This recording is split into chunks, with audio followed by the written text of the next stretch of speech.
Hey, hey, hey, welcome, welcome.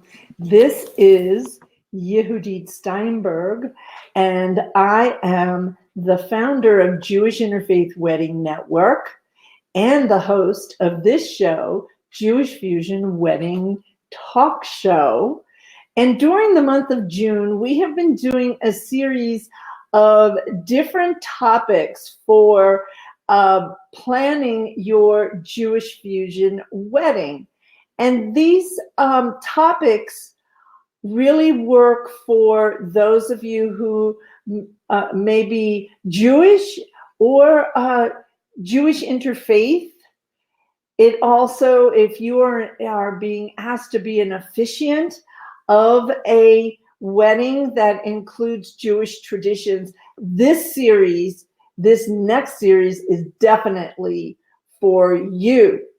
And maybe you might be invited to a Jewish wedding this summer and you've never been to one before. This series is for you as well.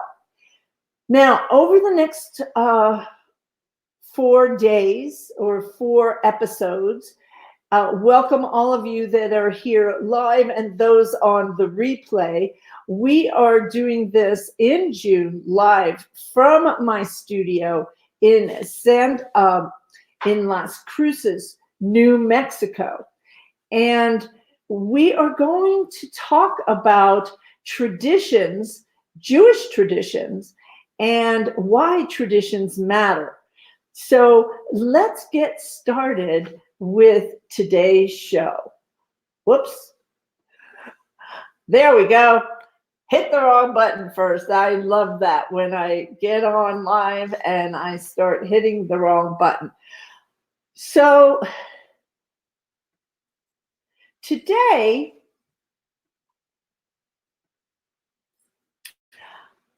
topic is Jewish wedding traditions, and like I said, over the next four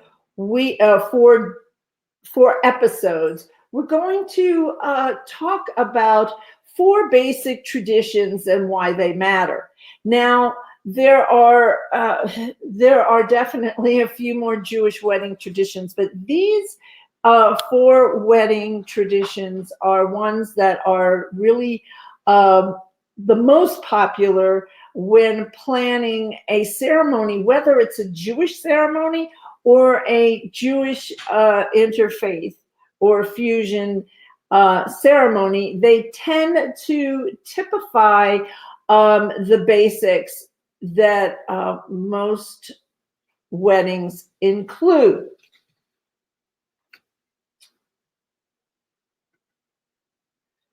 Now, if you've been in on our series at all before, and I do want to remind you that that you can see this series right now on the Jewish Interfaith Wedding Network Facebook page, and I am also putting these videos up on YouTube as well.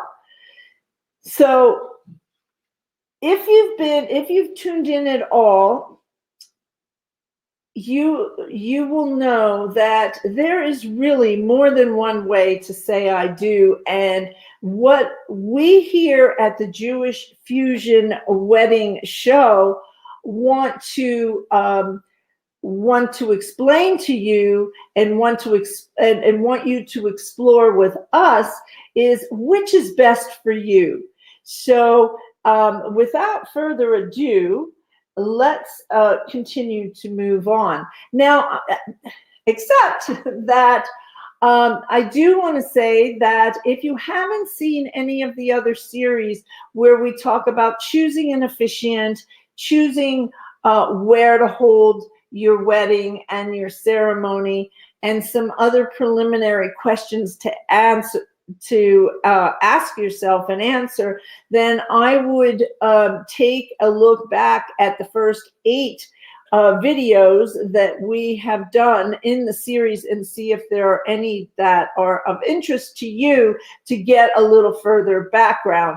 But our position in our belief is that we're looking to have a meaningful ceremony for you, and which is best for you. And when you do that, who you choose for an officiant, where you choose to have your ceremony and your wedding, that understanding what you want and how flexible you want to be is going to make a difference in what's really going to work for you, because there are a lot of different ways to do it, and there's also some deep cultural and religious opinions that are important to be aware of. And so you want to kind of match what is going to work best for your particular philosophy, whether you want to be more traditional, or you want to take a more eclectic, modern approach. So that's what I have to say on which is best for you. So it is something to consider. It is something to consider when early on, if at all possible, because there are some issues that can occur that you might not even think of, but we're trying to give you a heads up here at the Jewish Fusion Wedding Show. So what I want to do now is I want to go through I want to identify the 4 different traditions that we're going to go into a little bit of detail with over the next 4 episodes after this one. So I showed you, we're going to talk about the wedding canopy in the Jewish tradition. And I think that, so the first thing is how to pronounce this word. And I will tell you now. So in Hebrew, your CH is not a ch. It's guttural. So that would be a chuppah, a chuppah. So a chuppah is the Jewish wedding canopy, and there it comes in many different varieties. And just want to get this here. There you go. So this is a typical indoor chuppah that could be used in the synagogue or at any indoor event. And let me just pull ahead with my notes here. So the chuppah is a Jewish wedding. A Jewish wedding ceremony takes place under a chuppah, the wedding canopy, and it consists of 4 poles and typically a square or rectangle cloth overhead. It symbolizes the new home the couple is creating. The poles represent the pillars of the faith and trust on which marriage is based, and open on all sides symbolizes the hospitality and welcoming of their guests from all directions. The next, so we will be discussing and going into detail about indoor chuppah, outdoor chuppah, and some ideas on where you can find them to rent, and a little bit about the cost involved. The next tradition that we are going to go over this week is going to be the marriage document that's called a ketubah. Ketubah. The ketubah signing ceremony dates back to the 2nd century BCE. It is a private ceremony that takes place prior to the public wedding, and during the ceremony, the bride, the groom, and the two non-family witnesses sign the document, which is an intention to marriage. It is the oldest prenuptial agreement. It is considered an integral part of a traditional Jewish marriage and outlines the rights and responsibilities of the groom in relation to the bride. In the modern day, it has a little different interpretation, and we will go over that during our episode on ketubah. And there are interfaith ketubah now, and many different types to choose from, or you can make your own. Now, here is a picture of the rabbi, and what he is doing here. He is looking over the ketubah because it is a Jewish legal document, and he's making sure that the information that is on it, your date of your wedding, who is getting married, the place where you are getting married, that all that information is correct. Now, the next tradition we're going to go over this week is the wine blessing, or what we call the kiddush. And this is the cup of joy. And the wine blessing is, the wine ceremony is known as the kiddush in Hebrew, is performed twice during the Jewish ceremony. Wine is associated with all celebrations, festivals, and joyful events, joyful life events. The Kiddush is part of virtually all Jewish observances as a prayer of sanctification. As the couple shares the cup of wine, they embark on a new beginning together. We've created a few unique adaptations for interfaith weddings, and I'll share those with you during that episode and that will be on the third day of this, the third 3 days from now. So here is the wine blessing, and this is a table that was set up at a wedding that we did, where you can see that there were some flowers on the table, but there is a bottle of wine, and there is what is called a kiddush cup. It's a special cup that you use during celebrations and the Sabbath to sanctify the wine. The fourth tradition we're going to cover this during this series is smashing the glass, breaking the glass, and it symbolizes the end of the ceremony and the beginning of the celebration. One of the most popular Jewish traditions is performed at the conclusion of the ceremony. And it calls for the groom to break a wine glass by stomping his foot on it.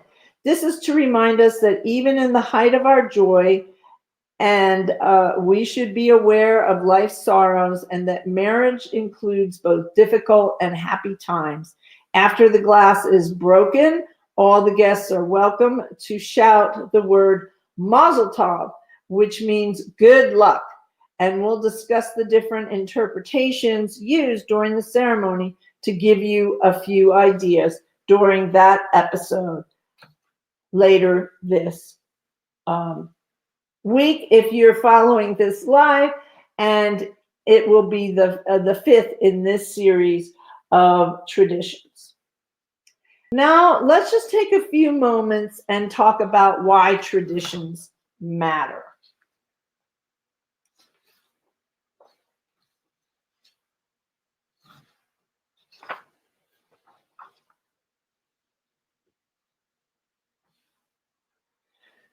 Today, we are discussing why traditions still matter and how to modernize a tradition and still keeping it moving forward.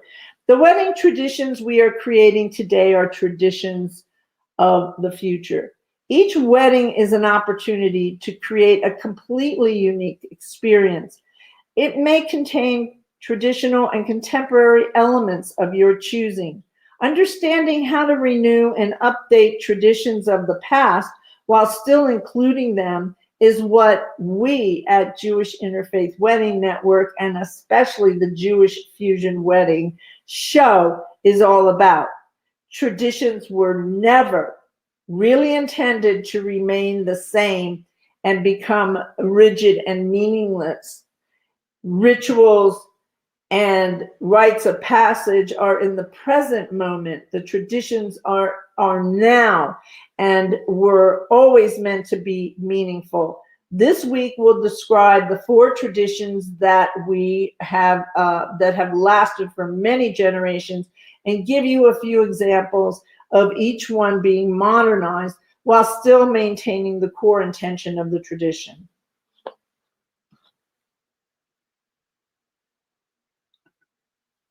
Traditions are the glue that keep families and communities, cultures, and religious groups together. Planning an interfaith or blended culture wedding requires thought, sensitivity, and a bit of creativity.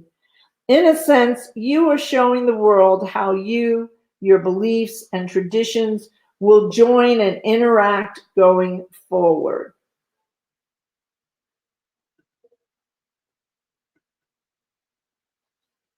Taking the extra time to plan your wedding can really be a unifying experience for you, your families, and your wedding guests.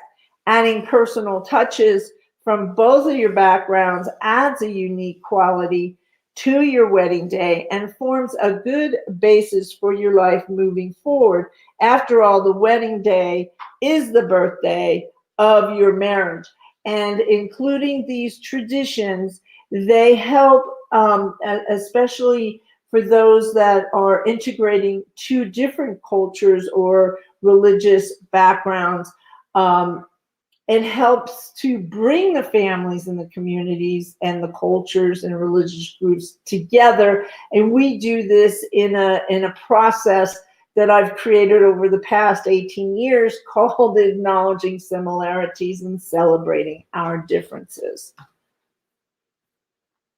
Now I'm working with a second screen here, so if you see me turn my head, basically I am making sure that I have the right information up for you. Traditions also help build strong family ties between the generations. And in the Jewish tradition, we have what is called Ledor Vidor, which means from generation to generation. And we pass these traditions down, these teachings down. But again, the sages of the past, the rabbis and the wise people that put these traditions together, they never meant them to be so solidified that they did not change. It was an intention to keep it moving forward and being current and being meaningful, because if they do not have meaning for you, then they really don't have a reason to be in the celebration of a transition in your life and in these life events like marriage. So blending traditions has to do with what resonates with you. And the way you can find out how a tradition resonates with you is delving a little bit deeper and understanding what the intentionality and the meaning behind the tradition is. So when do you really want to start to begin learning about the traditions and for your wedding? Well, it's really a good idea to start early on. And I have a couple of questions for you to answer and to think about before you go too deep into your wedding planning, so that you can get an idea of what you really want to incorporate, and how to choose the right officiant, how to choose the place where you want to have your ceremony and what you want to include in it, and also into your wedding, and how to make that all work. So the first question is, do you both love the idea of the ritual aspects of weddings? And this is a good discussion to have with your partner, and it's also a good discussion to have with your families after you have individually thought about it, and you have discussed it with your partner, and hopefully the two of you can come to some kind of agreement, so that when you talk to your families, you're on the same page, and then you can talk to your families and get a sense of where they're at with it. The second question is, do you want to honor family traditions done in the past? Some couples that do, and some don't. Some want to do it in a certain way, and so it's good to really take a little bit of time and figure it out.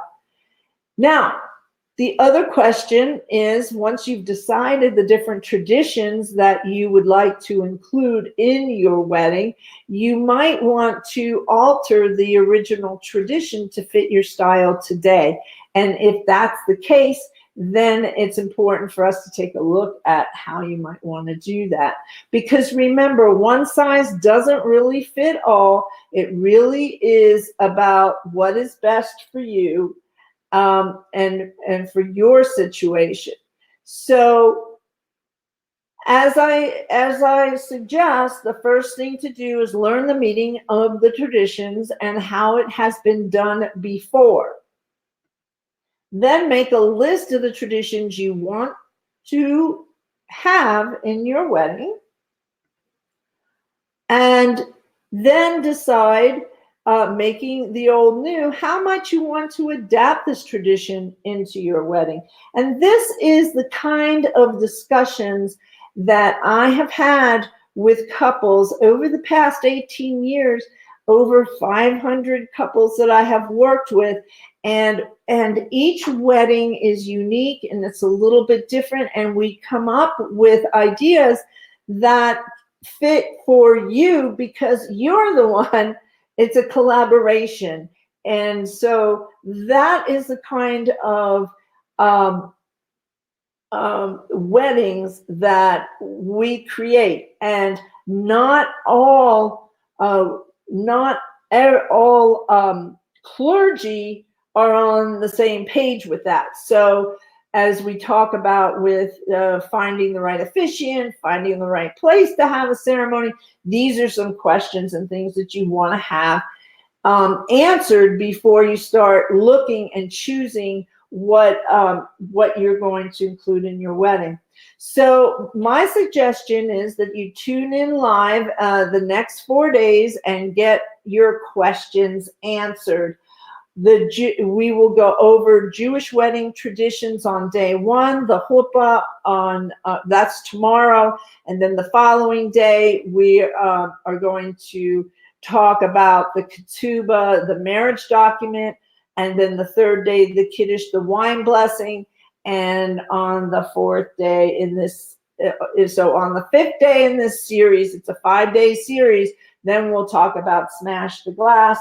And I'll also talk about other opportunities that you can have to work with me, and if you so desire, and also additional materials that we have developed, that guides that can help you along with the process. So this is the Jewish Interfaith Wedding Network. It'll be on the Facebook page.